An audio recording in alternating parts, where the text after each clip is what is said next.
Baltimore Ravens head coach John Harbaugh last February after beating his brother Jim's 49ers in Super Bowl XLVII. With a career win-loss record of 62-34, Coach Harbaugh is just who we want to talk to about football and the challenge facing the Broncos and the Seahawks tomorrow. Good morning, Coach. Thanks for being here. Great to be with you. What's it like playing in a Super Bowl? It's great. It's exciting. It's a football game in the end, but it's pretty thrilling. It's more than a football game. Well, Come you on. also had the added, you were playing against your younger brother. I mean, do you guys still talk about this Super Bowl in the house, or is it off limits? It's off limits. We don't talk too much about that game. You know, we would get into probably kind of an argument if we did that. We were talking about this for a second beforehand. How did your parents cope with that? You know, I think they were 100% elated and 100% completely disappointed at the same time. Yeah. You know, my dad and mom, in the end, they spent the time at Jim's hotel with him and his family. So that's what parents do. My dad said you can only be as happy as your unhappiest child. Yes. You know? Let's talk about this year's game.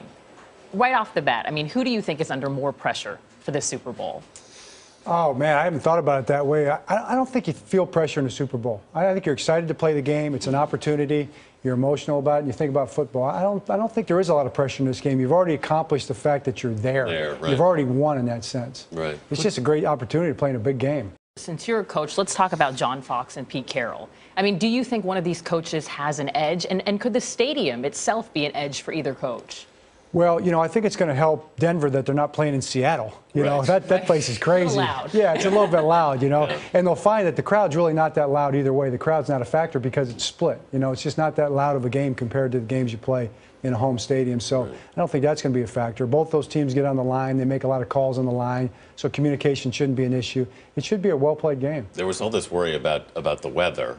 And, I mean, Baltimore obviously knows how to, you guys know how to play in the bad weather. But, I mean, it's turning out to be actually fairly balmy for this part of the world right now. Right. It's almost tropical, what we've been going through around here.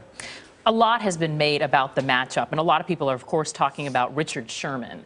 I mean, who do you think has something to prove? And do you think any of that, because I heard people talking about this saying, what if there's something like karma? I mean, what do you think in terms of how these two teams have been covered by the media, and could that affect them in either way? It probably could. I mean, everybody kind of makes their own bed. You know, the situation that they're in is the one that they created and that they probably wanted to be in. So Richard Sherman's a great player. You know, he's not going to be scared away by the situation or the stage or anything like that. When it's all said and done, it's field's 100 yards wide. It's 100 yards long, 50 yards wide. Right. And it's going to be a football game. And, you know, great players are going to go against each other. But they'll have a game plan for Richard Sherman, and he'll have a game plan the other way, and it'll play out.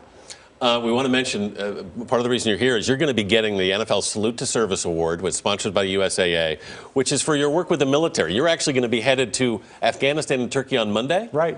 Right after the game, we're going to get on a plane and head to Turkey first and then Afghanistan. I'm going with General Odierno. It's going to what are you going to be doing over there? We're going to get with troops. We're going to spend time with troops and shake hands and talk to them a little bit and just and be with them. I can't wait. All right. A very different experience for you and your brother this year. Congratulations on the award. Great being with you. Thanks Thanks a lot. Thanks so much.